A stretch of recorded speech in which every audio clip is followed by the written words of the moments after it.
Download the NPR app.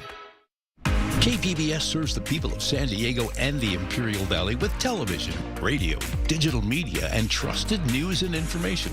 Turn your vehicles into the programs you love by donating them to KPBS. Donate your car, boat, and most other motorized vehicles to KPBS. We'll even send someone to pick it up at no cost to you. Give us a call at 877-KPBS-CAR or go online to kpbs.org/car to make your donation. Thank you. Mitch McConnell insisting there's no reason for him to step down. A powerful senator. There's nobody who's more focused on political conquest. An uncertain future and his legacy. That's the big accomplishment, getting more conservative judges. He had the power to do it, and so he did. Watch live or stream Tuesday at 10 on KPBS. You're watching KPBS.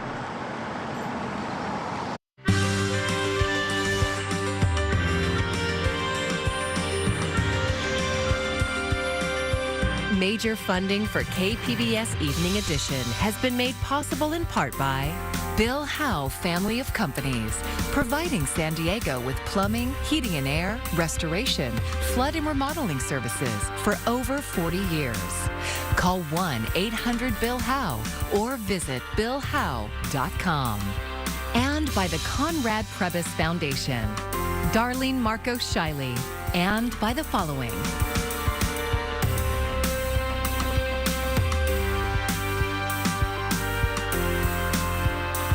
By viewers like you. Thank you. Allegations of hazing, sexual assault focused on the University of San Diego football team.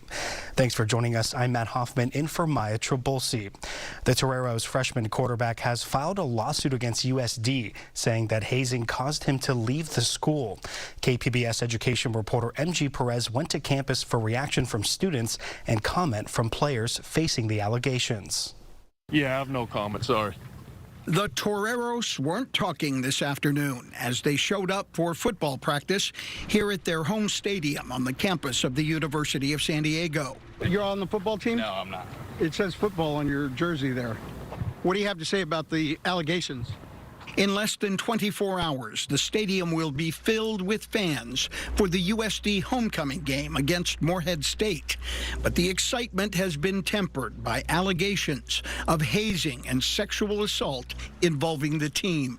Definitely not good. It's bad. It definitely ruins a lot of college campuses, especially sports and frats and all that. The allegations come from A.J. Perez, who just transferred to USD from Utah Tech in August, with hopes of playing with the team on a track that would lead him to the NFL. This week, he filed a lawsuit against the university, claiming sexual hazing that happened even before he played his first game. In the complaint for damages, the USD quarterback is alleging hazing with details too graphic to mention here. We can tell you the complaint lists two separate incidents. The first happened on or about August 9th, involving a team ritual with pornography. On another occasion, the plaintiff and the other hazed parties were required to perform in a, quote, rookie show that occurred on or about August 17th. The upperclassmen required all rookies to do a routine naked.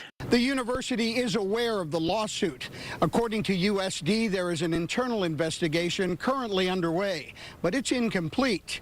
In a written statement, a spokesman said USD condemns acts of hazing and bullying of any kind.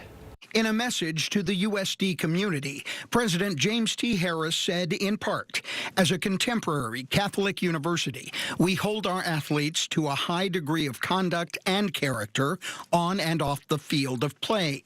Those found responsible for violating policy will face disciplinary action. And USD head coach Brandon Moore said this: the events reported to me were counter to the directive I issued to our players and coaches about hazing not being tolerated in any shape or form in my first team meeting. As soon as I heard the allegations, I immediately reported them to university leadership.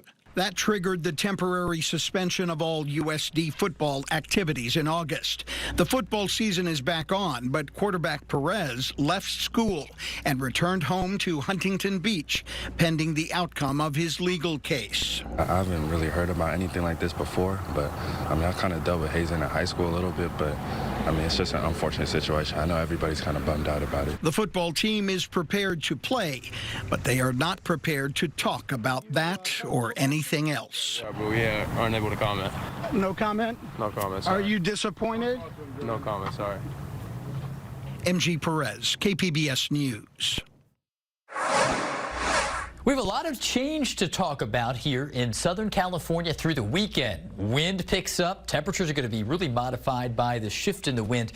But in the meantime, tonight we'll get down to around 52 in El Cajon, 57 into San Diego, and one of the cool spots off to the east. You can see 49 Mount Laguna, 43 at Campo. But a high wind watch is in effect beginning Saturday evening right through Sunday into Monday. And we're going to see a Santa Ana wind event. So we do need to keep an eye on this. We'll have full details on this coming up. Passengers at San Diego International Airport have had to deal with a lot of changes this year, and that's thanks to construction happening over at Terminal 1. And KPBS reporter Jacob Air tells us things changed again today. If you're planning to fly out or drop off someone at our region's largest airport, be prepared for some construction and maybe some confusion over a new entrance at Terminal 1. Airport spokesperson Nicole Hall explains how to navigate the changes. For motorists heading westbound on North Harbor Drive, the new entrance will come a little bit earlier than the old entrance and the previous entrance.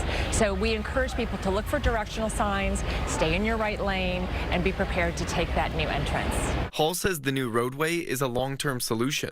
The new entrance is a permanent entrance, and ultimately it will connect with an on-airport roadway that will start at Laurel Street, and it will connect all the way to the curbside at Terminal 1. She says the permanent entrance is estimated to take 45,000 cars off the road each day upon its completion. Lemon Grove resident Paul Silatolu was dropped off at the airport on his way to San Jose with his wife and baby in the car. This construction has been here for a really long time. Terminal 1 has been a nightmare. Everyone knows that. You got to get here early. The new father says he's happy progress is being made. I did notice a big difference on what it would look like in the future. There's some big changes that are hopefully for the better, and I think it's going to be beautiful here. As far as the future goes, Hall says the new entrance helps to move along the greater construction efforts for Terminal 1. The old road went actually through the center of where the construction of the new parking plaza, which is right here, will be for the new terminal. And that parking plaza is going to be a 5-level parking plaza. It will offer 5,200 spaces, and it will open in 2024. And then comes the first phase of the new Terminal 1 building. It's scheduled to open in late summer 2025 with 19 gates. Jacob Air, KPBS News. Mounting debt, staffing shortages, and suspended services led to an important decision for Tri-City Medical Center up in Oceanside. It will soon partner with UC San Diego Health. KPBS North County reporter Tanya Thorne says the choice wasn't easy, but secures patient care. The future of Tri-City Medical Center has been unclear since the hospital suspended its labor and delivery unit earlier this year. The hospital board said they did it because of financial losses and low birth rates. But at the same time, the hospital was searching for a willing partner that could help strengthen the facility. Both UC San Diego Health and Sharp Healthcare offered proposals. We are so thrilled and excited for the opportunity to partner with the Tri-City District and with the leadership team and the medical staff and the staff and the community. Patty Mason is the CEO of UC San Diego Health, the final choice for Tri-City's board members. There wasn't a bad decision that would be made, but I think what really stood out for us is the idea that we just have a big vision for what can happen there in that district. A big factor in UCSD's plan was bringing back the suspended labor and delivery unit that Mason said is priority for many. They're pretty. I think they were priority for the Tri-City District Board leadership. I think it's a priority from the community. And so I do think that'll be a focus, but we have other big opportunities. While it's a priority, details of the partnership still need to be worked out. and that could take until next March. UCSD also plans to expand services to include cancer care and clinical trials, and to try to prevent the migration of patients to other facilities. They will absorb Tri-City's property, outstanding debt, and staff, and will form a new governing board. Not new territory for UCSD Health, as they've expanded to other facilities throughout San Diego. We definitely have a lot going on, but we have an unbelievable demand from patients right now, and we're severely underbedded to serve the population that's coming to us. UCSD Health plans on investing $170 million the first 2 years of the partnership. Tanya Thorne, KPBS News. Tomorrow is National Prescription Drug Takeback Day. It's a time when anyone can anonymously drop off unused or expired medications at specific collection sites. Mandy Gaither has more on why this is so important to properly dispose of medicine that you don't need and how you can find a pill drop-off location near you.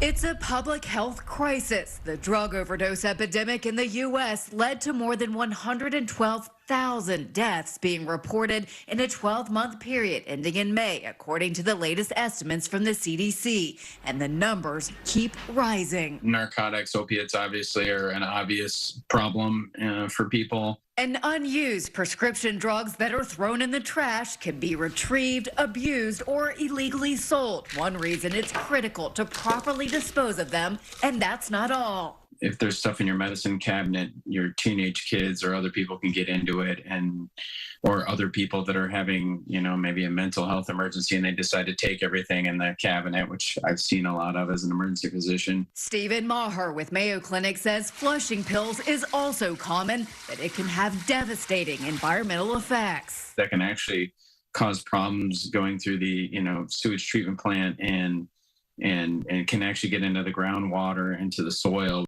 On Saturday, the Drug Enforcement Administration is hosting National Prescription Drug Takeback Day. People can drop off unused or expired medications with no questions asked for free and safe disposal. That includes prescription drugs, over-the-counter medications, ointments, patches, creams, inhalers, and vials, pet medications, and non-aerosol medicine. Type in your zip code and address, and you can find several locations where they're willing to take it back, usually at like police departments or pharmacies. For Health Minute, I'm Mandy Gaither.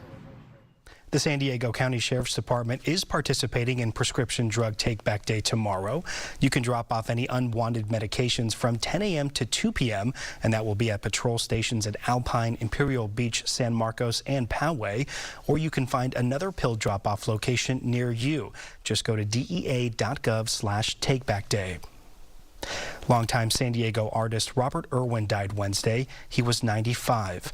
Irwin was known worldwide as a leader of the light and space movement in contemporary art. KPBS's Julia Dixon Evans says the Museum of Contemporary Art San Diego holds the largest collection of his work. Robert Irwin changed the way people look at art. It's about perception. It's about getting you to tune in to your place and the environment around you. Catherine Kandra is director and CEO of the Museum of Contemporary Art San Diego. She said Irwin, who was born in 1928, started out as an abstract expressionist painter in the 1950s, but he soon evolved. In the 1960s, a group of Southern California artists developed the light and space movement.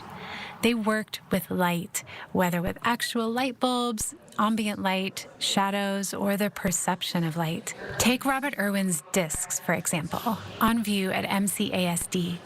The way the light plays with the object almost makes its edges disappear. His most famous work in San Diego is 1 degree, 2 degrees, 3 degrees, 4 degrees, which features 3 square holes cut directly through the museum's windows. The holes let the breeze in, frame nearby palm trees and the coastline, and blur the lines between inside and outside. In an interview with KPBS in 2007, Irwin said he wanted to lean into the idea that what people may see out the window is as good as any art.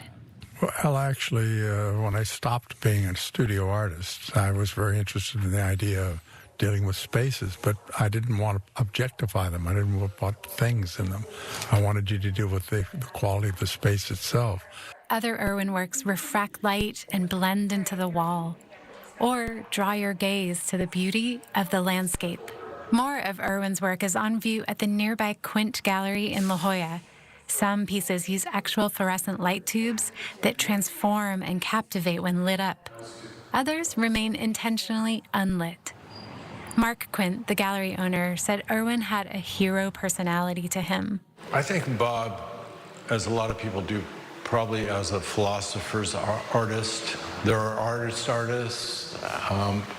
Bob was more concerned with the idea of looking and seeing and beauty, and his legacy would be one of saying, you know, take a look closely. He is an artist for the generations, but he comes out of our moment. Julia Dixon-Evans, KPBS News. Leaders of LGBTQ pride organizations from around the globe are in San Diego right now for an event called InterPride. KPBS reporter John Carroll listened in on a meeting where senior members of the community talked about how to help LGBTQ seniors near and far. A festive atmosphere in the lobby of the Westin Gaslamp Hotel. These people represent 139 pride organizations from all corners of the globe. They're holding breakout sessions on everything from living with HIV to queer art and activism. It's the first time that InterPride, shorthand for International Pride, has been held in San Diego in 40 years. The show will begin in about 3 minutes. Retired lawyer Mickey Heller is here from Brooklyn Pride. He helped to lead a discussion dubbed the Seniors Caucus. The value of interacting with so many people, not just from around the country, but around the world, to see what's going on and see how we participate, because we really are one community. One community that's largely dominated by younger people. But as everyone in this room can tell you, LGBTQ seniors have issues they need addressed. Sometimes they're the same as straight seniors, sometimes not. We were talking here today about some who are able to go into senior communities and where they still don't want to come out of the closet because they're afraid of what might happen. Things have changed a lot over the years, but those fears are still installed into many of us. Back down in the lobby, informal meetings all around. We found the head of the host organization, San Diego Pride. SD Pride is the founder of InterPride, and Executive Director Fernando Lopez was feeling proud.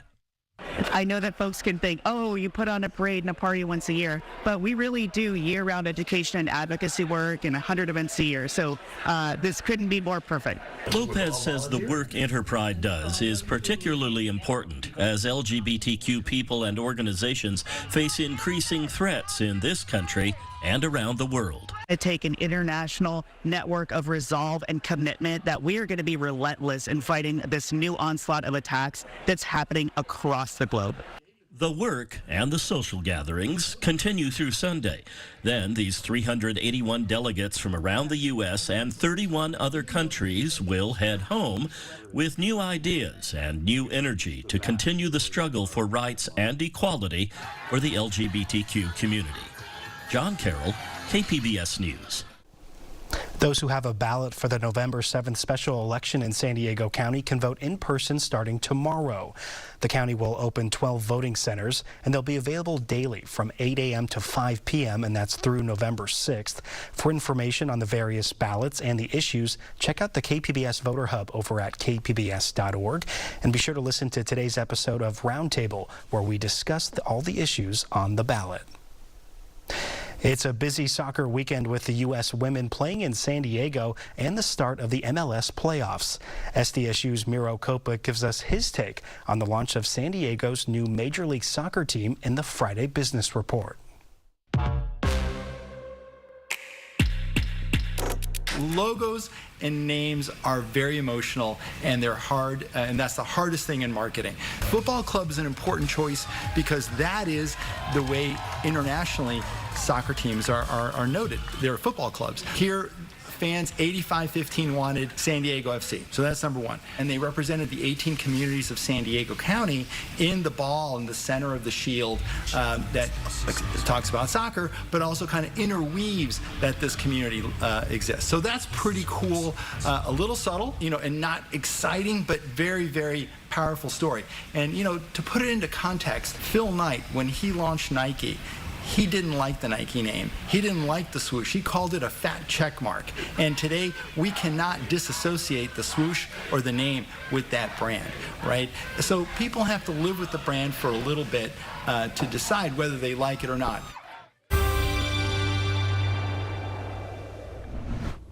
Well, we have a lot of change brewing across Southern California over the next few days. So let's take a look at our weather headlines. We are going to be dealing with a cool start to the forecast through Saturday for coastal areas.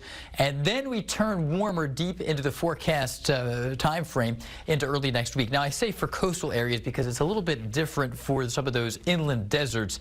You're actually a little warm to start, then you cool down. But overall, for the greatest population of the area here in and around the city, cool and then warmer. A high wind watch is in effect, and we are concerned about a Santa Ana wind event, especially Saturday night through Sunday and Sunday night, and even into Monday morning. But tonight, that's not much of an issue for us. 57 degrees for your low, patchy low clouds out there, and our forecast for Saturday looks a lot like this. We'll be around 70 at Oceanside and San Diego, Chula Vista 71, and into the areas around Borrego Springs, pretty warm, 85. So this is the exception to that cool start to the forecast off to the east. As we look at the high wind watch, you can see it does not officially include San Diego, but it does include inland San Diego County. Orange County is in on this as well. Overall, the strongest of this offshore wind event is going to be sequestered to our north and into the areas just to the east of the city. But that will lead to the typical fire risk that does accompany Santa Ana winds. It's a dry wind that down slopes from the mountains to the coast, and we'll see gusts of 40 to 60 miles per hour, and it will bring some warmth to those coastal areas. Look at the change here. 70 Saturday, the wind picks up. Offshore wind boosts our temperatures 78 Sunday and Monday afternoons. Tuesday, 81 as the winds gradually relax. We will have inherited some of that warmer air. Into the inland forecast we go, and here we're also on the cool side to start. Then we warm up into the mid 80s by Tuesday. Windy in that second half of that weekend. And the mountain forecast, here we're dealing with readings between 50 and 58. Overall, we're going to kind of average them out here into Tuesday and Wednesday. So a little bit more in the way of a temperature change early, relatively warm Saturday, at least compared to Sunday. Very cool, if not cold on Sunday. And then we bounce back into the mid-50s. So overall, the whole mountain forecast is relatively cool, but it does get pretty nippy on Sunday. Now, the forecast is most different in the deserts. 85 Saturday, down to the mid-70s Sunday, and then we rebound a bit. For KPBS, I'm AccuWeather meteorologist Jeff Cornish. It's almost time for daylight savings to end, and that could be a literal headache. Most of the U.S. will fall back an hour on November 5th. An expert from the University of Southern California says it's a good idea to have migraine drugs or painkillers on hand.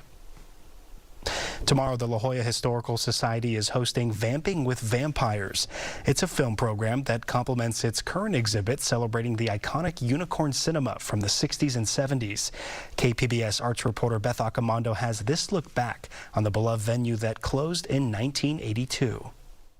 Sometimes it's not just the movies we see, but where we see them that makes an impact on us. Going to the Unicorn was always a treat. I think it was something like 50 or 60 seats. It was quite small. And once settled in, all eyes would be on the small screen at the end of the hall, and the flickers would come on. John Ripa was a teenager going to the Unicorn Cinema and its adjacent Mithras bookstore in the 1970s. The La Jolla Historical Society celebrates both venues in an exhibit curated by Carol Olton. I'm sitting in the Unicorn Cinema chair, a piece of memorabilia in our exhibition, Tigers, Unicorns, and Puppy Dog Tales. Everybody remembers that you had to enter the Unicorn Cinema by going through the bookstore first, which was its own kind of experience. It was a typical kind of bohemian atmosphere. Both venues opened in 1964 and closed in 1982. I really cried in print because it was a very sad time for anybody who really loved film and movies. I was the last employee of the Mithras Books Unicorn Cinema, so I turned the key on the final night, which was kind of a sad situation. We had a few people gathered around right after the midnight show. And it was a wonderful couple of years experience. That's where I was really first exposed to the samurai cinema. It was a place that you saw French New Wave, you saw German New Wave, you saw stuff from the National Film Board of Canada. I'm Jim Call, and the Unicorn Theater is where I learned to love foreign film. Some of the movies got out after the buses ran, so there were two things that I wanted to do after the buses ran, and that was the midnight movies at the Academy and the Unicorn Theater. So I bought a motorcycle expressly to come to the Unicorn.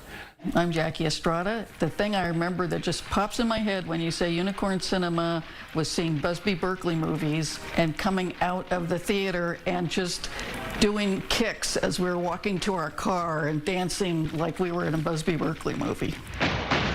We were members. You got a membership card. It would punch it each time you went, and then you got your 10th movie free. Now, the most famous thing was the marathon. I can remember in the middle of the night, Lawrence of Arabia came on and just kept nodding off and opened my eyes and sand. You just get a photo ID admission thing that you would wear so you could come and go. You'd go home, take a nap, come back, etc.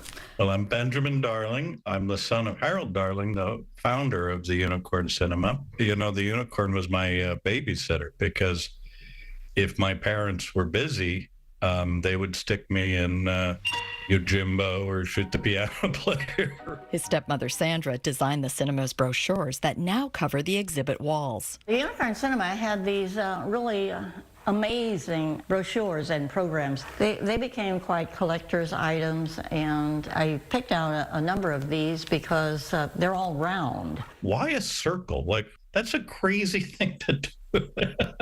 They just would do anything. That's one of the things I really loved about seeing that show is the sense of creative freedom. They just did any old crazy thing that came to their mind, which I love. Even the bookstore floor was an act of creativity. They didn't have any money, so they threw a bunch of old paper ephemera on the floor and lacquered it. And so it was this insane collage. I remember sitting on that floor, exploring the collage, and then watching glorious foreign films long before I was able to appreciate them. But the Unicorn's passion for cinema contributed to my lifelong love of movies. Beth Accomando, KPBS News. You can find tonight's stories on our website, kpbs.org.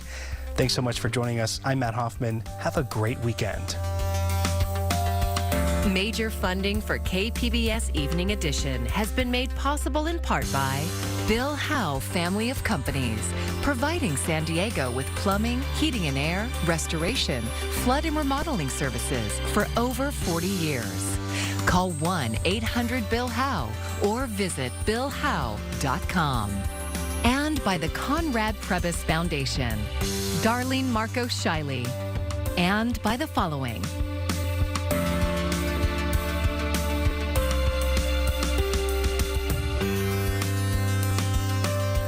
by viewers like you. Thank you.